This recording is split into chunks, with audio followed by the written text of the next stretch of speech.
Welcome to part 1 of the Age Proud Leeds Diverse Voices podcast. Age Proud Leeds is a campaign to raise awareness of ageism and change negative attitudes about ageing and older people.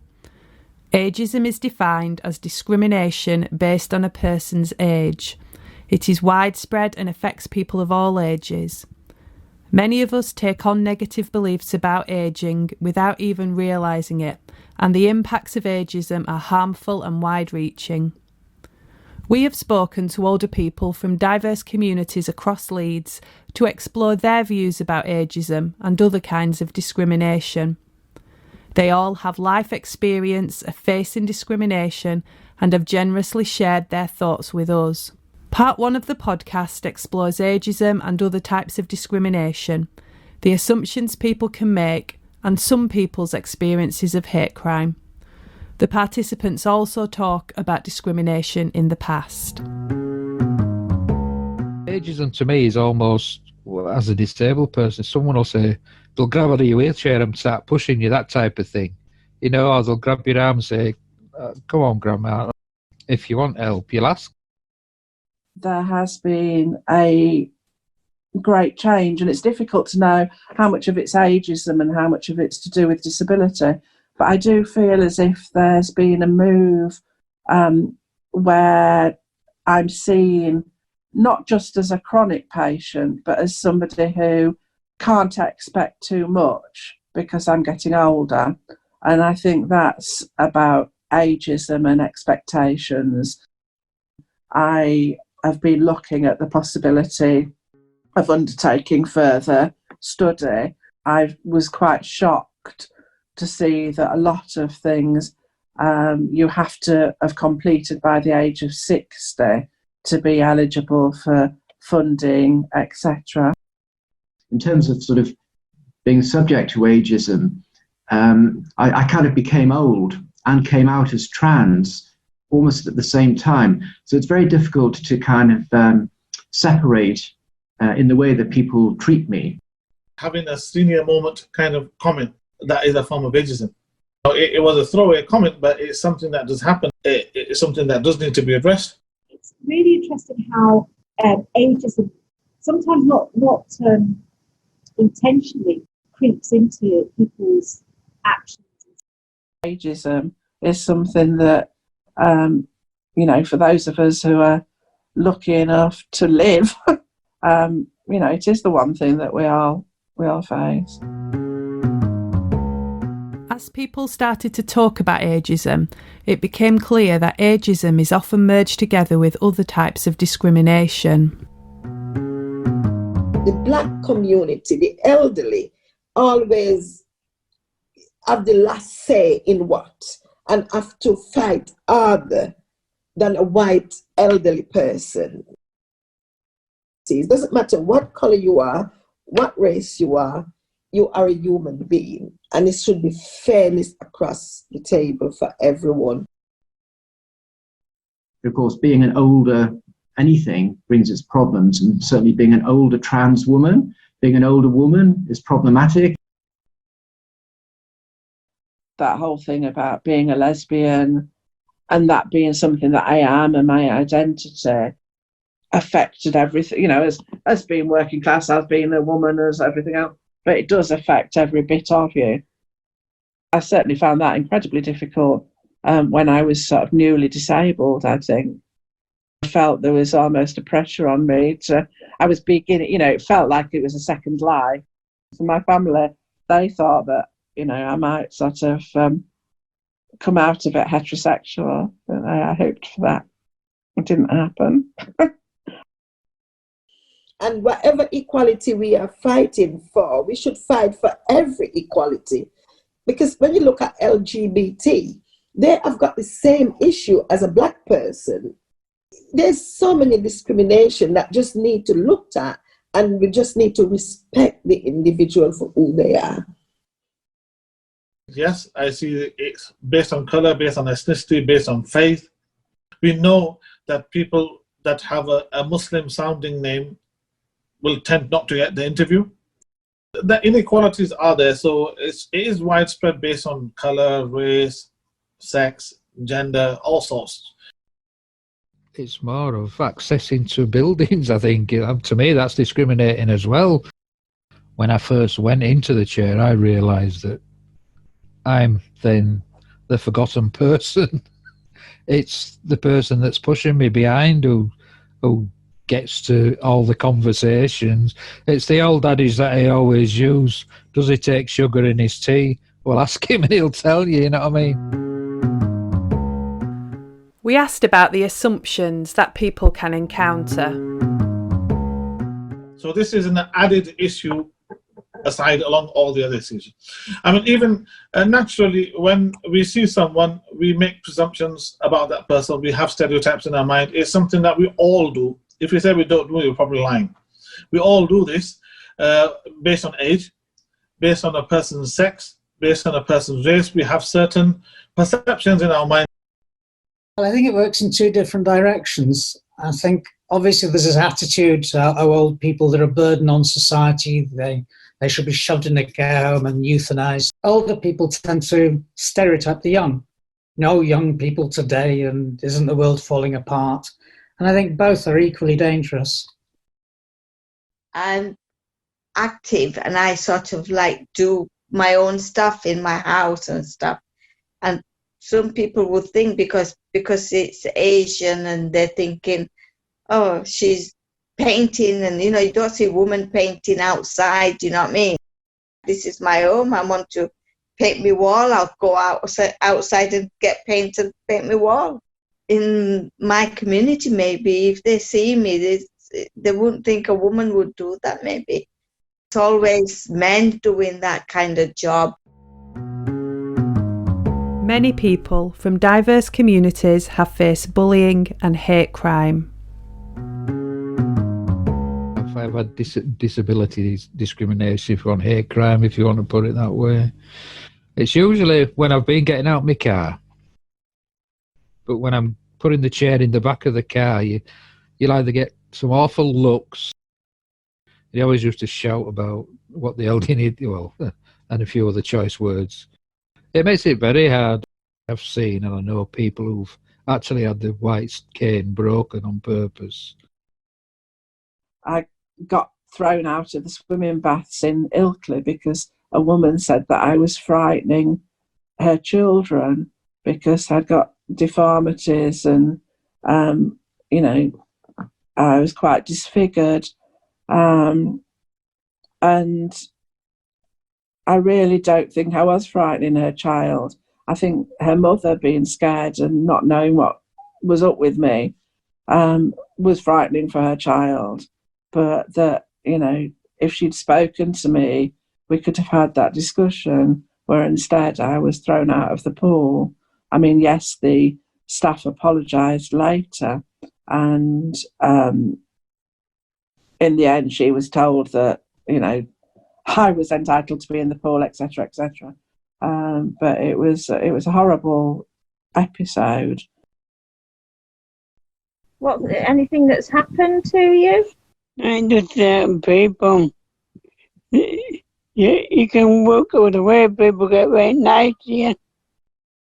Some people aren't very nice, but other people are. Yeah, but what can you do?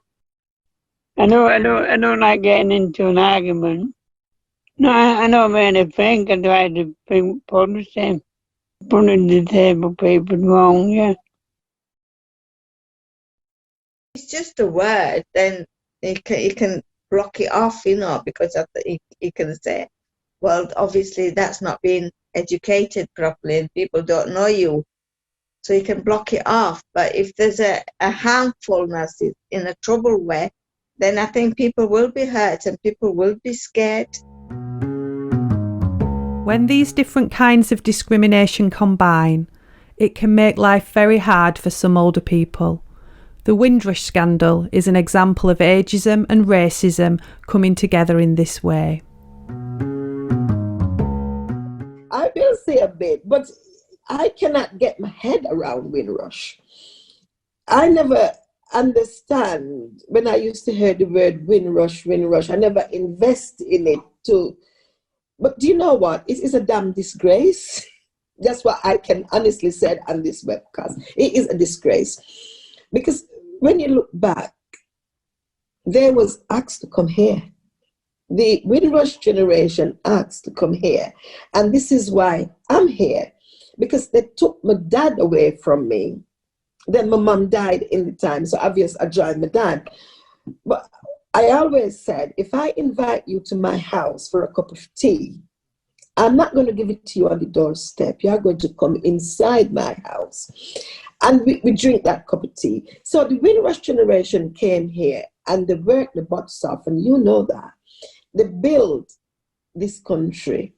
Because the black people, when we are doing something, it's not 90%, it's 100% it done.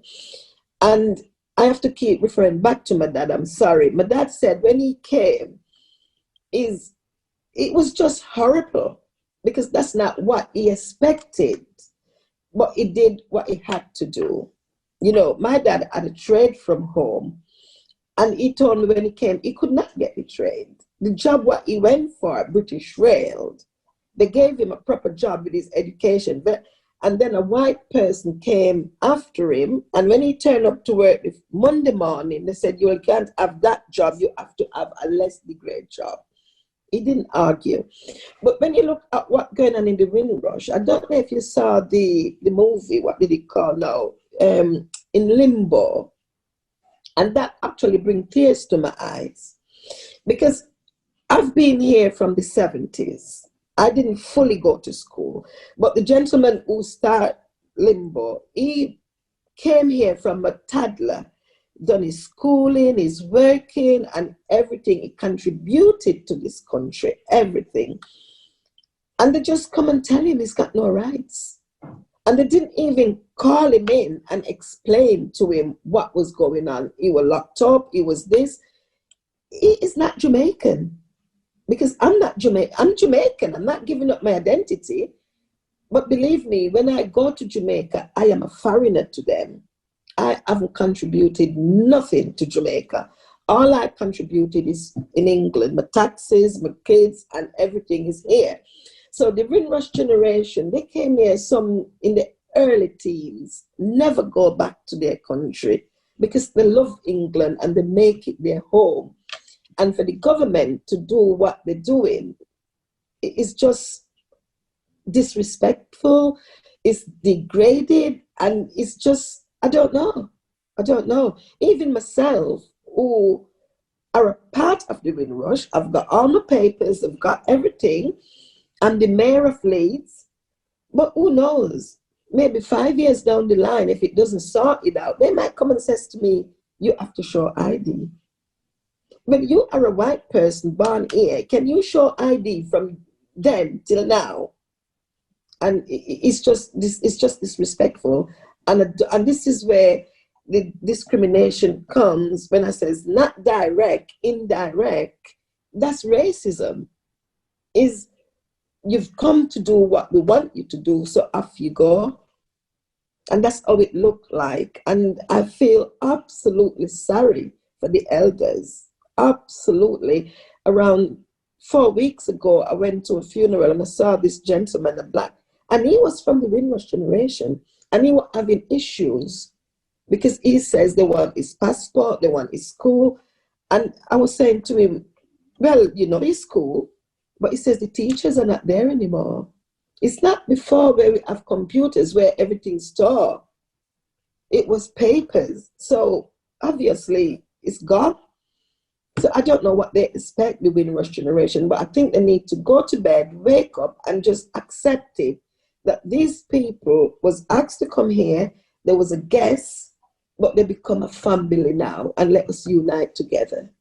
And that's what it should be.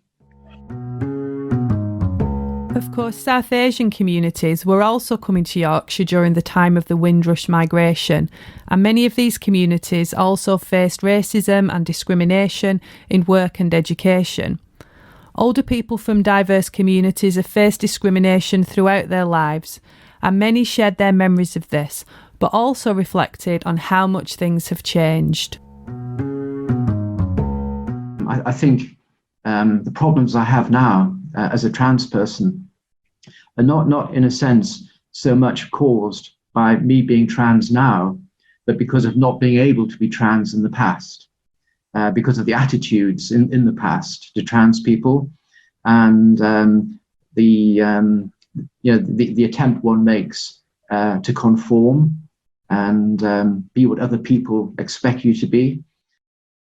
For men, it was a crime. For many of us, it was just ignored.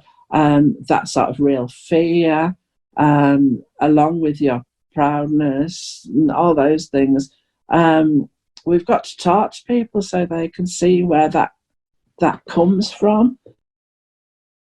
Because at that time we were having even the skinheads coming out as well, and then they had the attitudes and they had the bad name.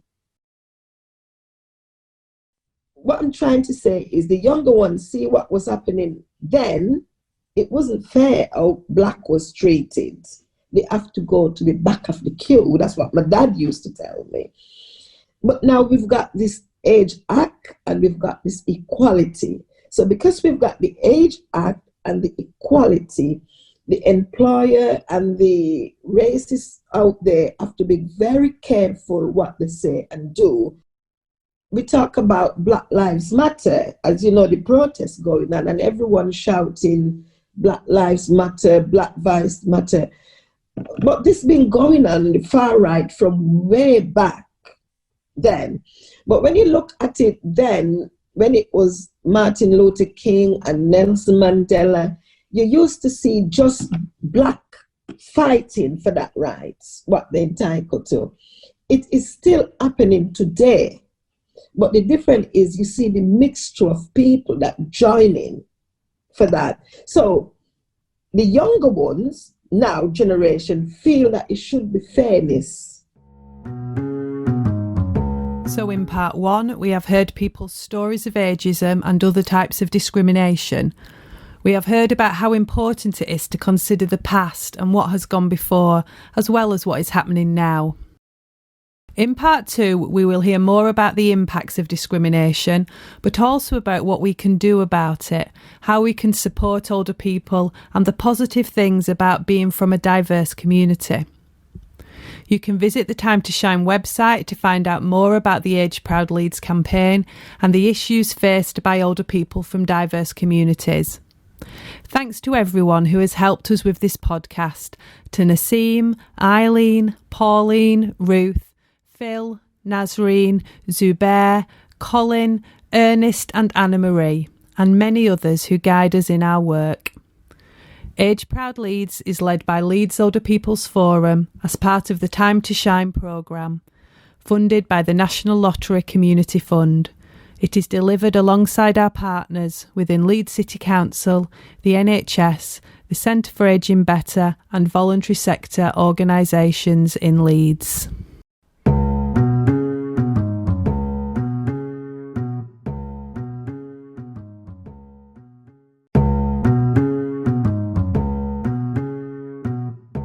Welcome to part 2 of the Age Proud Leeds Diverse Voices podcast.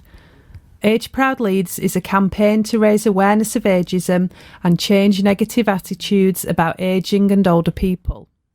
We have spoken to older people from diverse communities across Leeds to explore their views about ageism and other kinds of discrimination. They all have life experience of facing discrimination and have generously shared their thoughts with us.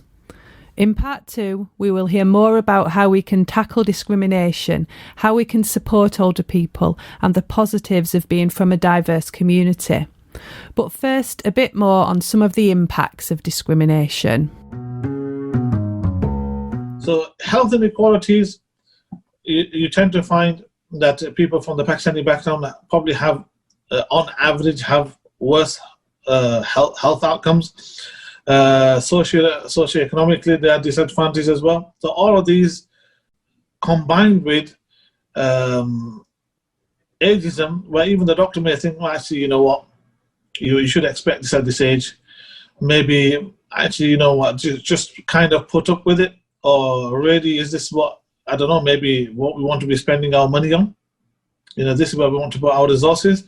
And I think that kind of experience, I've also had that with with the healthcare system for my parents particularly.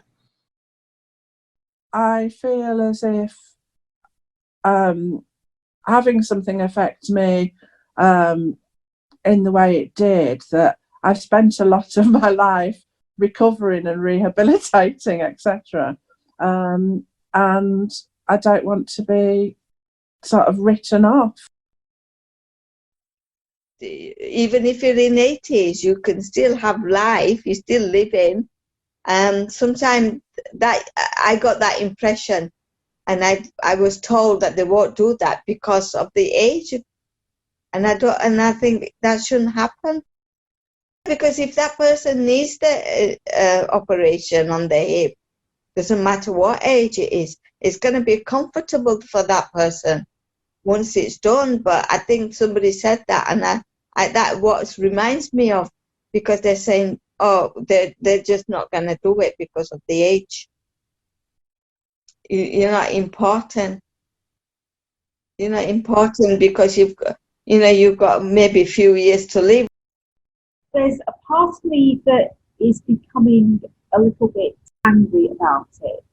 Part of me that's becoming sad as well. Many trans people, you gain so much when you transition. There are losses come with it as well. Losses obviously are most acute and serious within your family. And I know trans people who've lost practically everything: partner, children, job, and have become quite desperate. So that's sad, and that's still a reflection of the way in which, although life has greatly improved for trans people, there are still huge problems of acceptance. Any sort of LGBT Catholic official teaching of the church is so negative and hostile and says it's wrong and sinful. You have to live with that. Those three things can be the most important things in your life. Your gender identity and sexuality on the one hand, your faith, your religion, and your family relationships. And they can all be severely tested once you come out. Lots of people of faith do manage eventually to kind of find a way around that and be reconciled to it.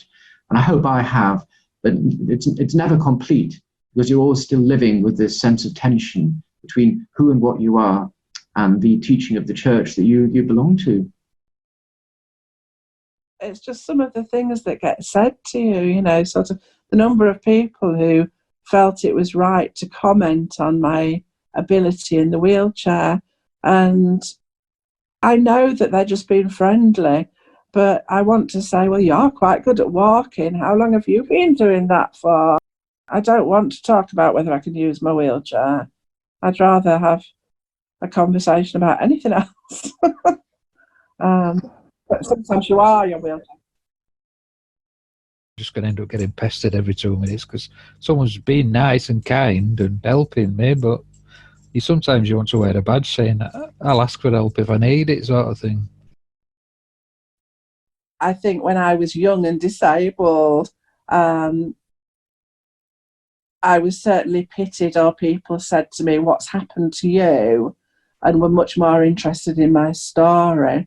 I feel now, sort of grey-haired and older, that there is less of a interest. It's difficult to pull out the age and the disability and other things. When I became disabled, I didn't want sort of sympathy and that sort of thing. And quite often I found that people's questions were intrusive about what has happened to you, etc. So it's not that I sort of want that back. People saw me as a person and who'd got a story, whereas becoming older, it just becomes part of life sort of experience. And, yes, sort of old, can't walk, well, so what, in a way. Taking action to challenge discrimination was important to everyone we spoke to. I did once turn around to somebody and say very snappily to him, "You got two choices, pal, you'll either die or grow old." And that's about the only time I've taken it head on. You can't just by sheer willpower resist social pressures and ageism. You can do something about it. What I do personally when I'm in a group, not negative talk, but sometimes you have different conversation and they will says, "Oh, you're past it." I says, "Excuse me, I was right where you were. So you should come to me, let me acknowledge you." But when you do think it's a discrimination, it needs to be challenged. And if it's challenged, I always say it make it easier than not challenging. Because when you're challenging it, it will get talked about. But if you said nothing, you will be the one that left behind. And this is how we're going to break the barriers to say, I might be 80, but of course I can ride a bike. So why should I not ride a bike? And that's how we break it. People are trying hard to embrace diversity and challenge discrimination. So there's a lot of positives, but also no room for complacency. And we still keep we've still got quite a long way to go with issues like ageism, homophobia and transphobia and racism, which we've all become much more conscious of recently. So again, don't be complacent, celebrate the progress, but work hard to still challenge, because people are still suffering in lots of ways from all kinds of discrimination. I think we have to challenge it like anything. Whether you're young or old, you do have to challenge the facts that he's too young, he don't know what he's doing, to this is a silly old bugger in corner, just leave him there. You know what I mean? We have to challenge everything. Otherwise, if you don't challenge anything in life, people won't know anything about you, or people don't know. Say, for instance, if something that hurts you and a remark is says to you, and if you don't challenge that, they don't know how it has affected me in that way. So maybe next time they'll think about it before they actually say something. So you need to be challenging, and life is challenging.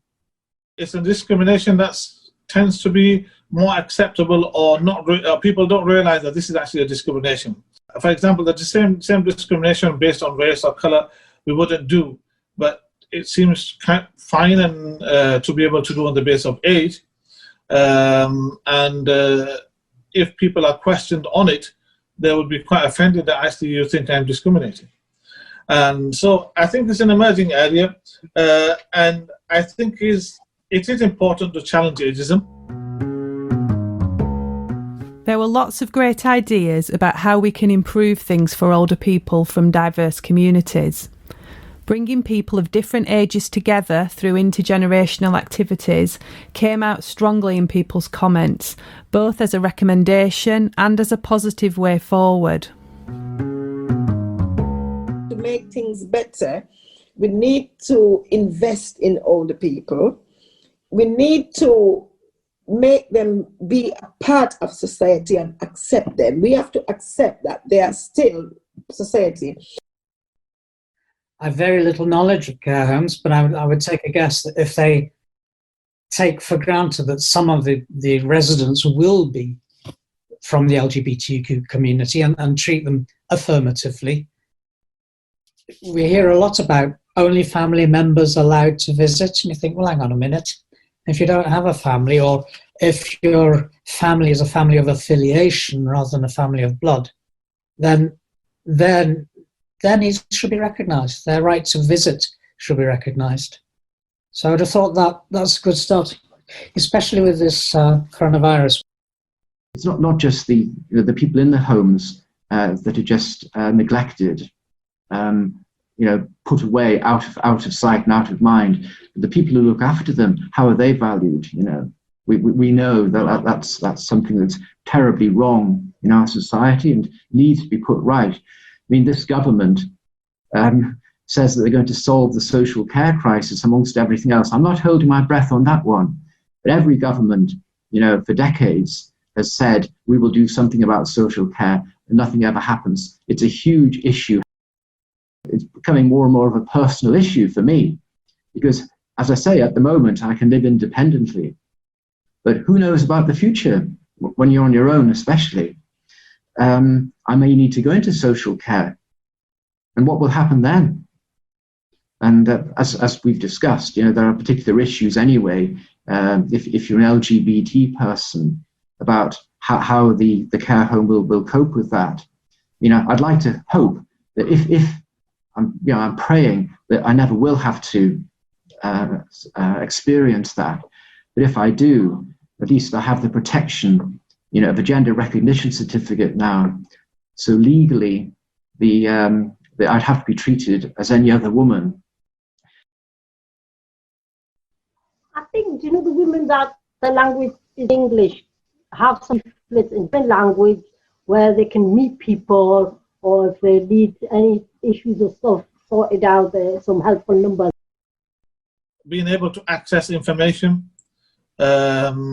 even if it's in your own language, because most people, so for example, from the Pakistani community, they may speak Punjabi and they may not speak English, and they may speak Urdu but may not be able to read Urdu. Like people got appointment at 9 o'clock and they have to wait until 9:30. They can't. So it shouldn't be a time limit for all the people to use that pass. It should be any time that should be used if they need to go. When they go on the public transport, we need to, it's only 2 little seats I've noticed at the front for the elders. We need more, because 4 or 5 elders might happen to come on the bus.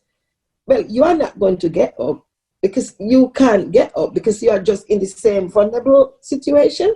So we need to use the bus more comfortable if they go into town. For that they use the toilet more. So we don't want a toilet 2 miles away that they will be at the head row and they have to walk all the way. Make sure that it's highlighted, that they know where it is. Trying to access sort of health, there can be a cultural barrier, a sense of not wanting to put other people at discomfort, or not wanting other people to go out of their way, or not having the concept that actually having access to good health care is actually a right, but seen as a privilege. And so they're not accessing that. The healthcare providers merely ticking boxes and going through the motions, etc., and not trying to seek out and trying to determine the needs of the individual. Our diets are different, and the older community, Black community, the day centers where they go, they're like their own culture food, and so they should. So I think the hospital and different places where we know they go should cater for the Black, Asian, whatever, people of color. We should, because when they lose their identity of their culture, they lose everything.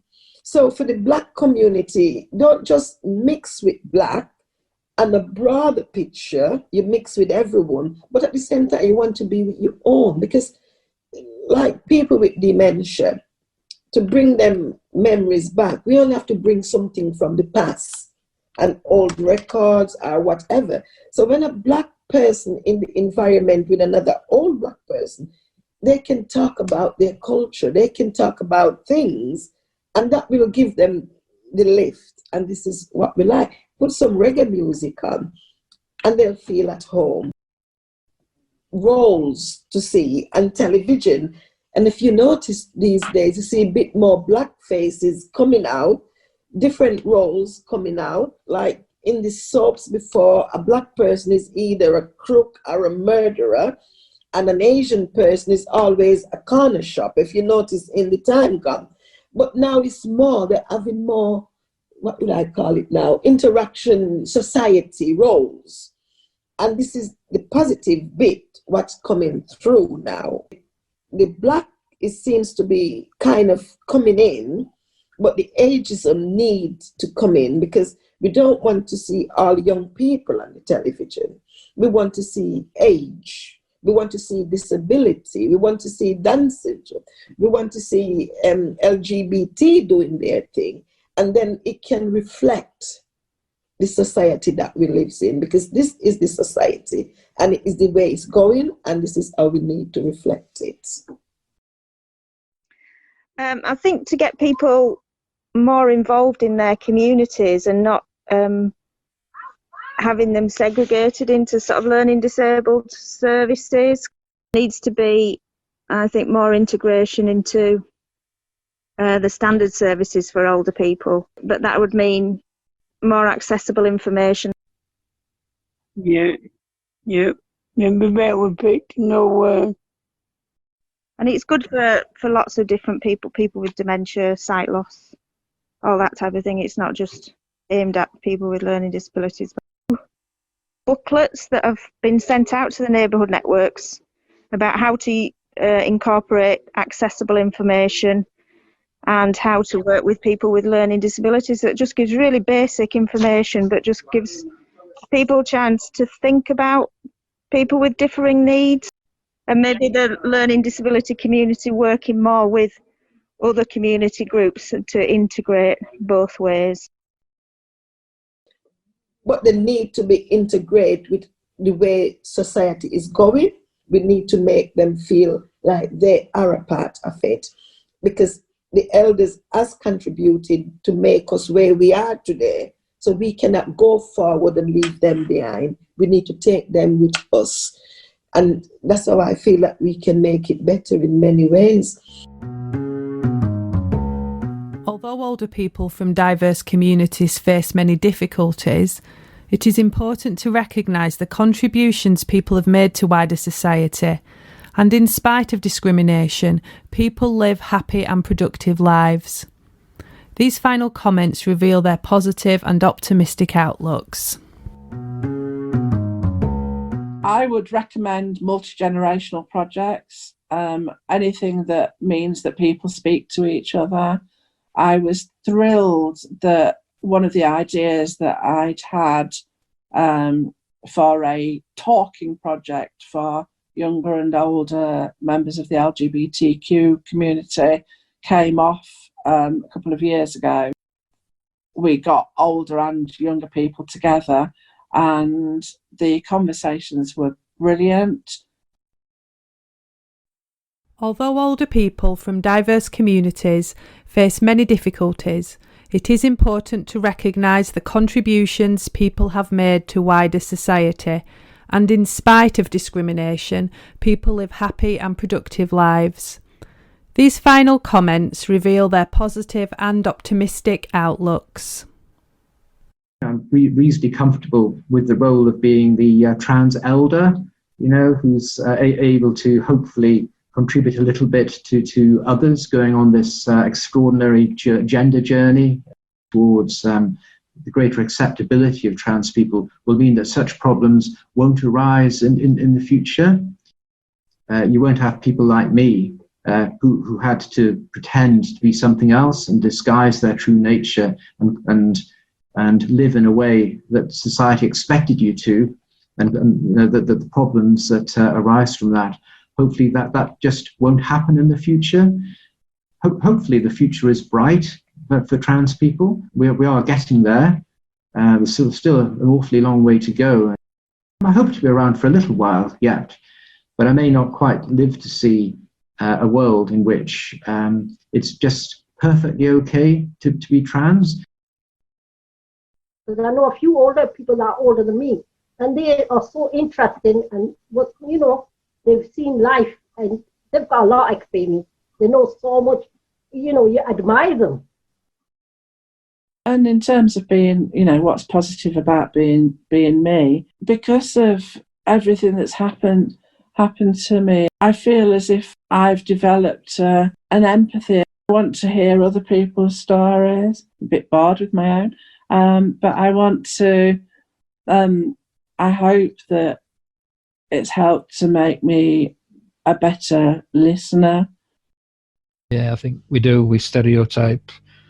I mean, because that old person in the corner has probably lived so much that if you just asked them and start speaking to them, you'd learn a hell of a lot of stuff from them as well. You probably really would. Yeah, even if they've had a bad life and they're prepared to tell you about it. You then know what's gone off and you can probably try and stop it in the future. Because, I mean, a lot of the voluntary stuff I'm doing now isn't going to help me. I'll be long gone before it changes things. But if change does happen because of something I've done and everyone else has done now, if it's 20, 30, 40 years down track, at least we've done something and achieved something. So as we reach the end of our podcast exploring the ageism and discrimination that older people from diverse communities face, we hope that it has raised awareness of how these things impact on people's lives and how important it is that we tackle inequality. Visit the Time to Shine website to get involved in Age Proud Leeds and help us in our campaign. You will also find more information about the issues faced by older people from diverse communities. Thanks to everyone who has helped us with this podcast, to Naseem, Eileen, Pauline, Ruth, Phil, Nazreen, Zubair, Colin, Ernest and Anna-Marie, and many others who guide us in our work. Age Proud Leeds is led by Leeds Older People's Forum as part of the Time to Shine programme, funded by the National Lottery Community Fund. It is delivered alongside our partners within Leeds City Council, the NHS, the Centre for Ageing Better and voluntary sector organisations in Leeds.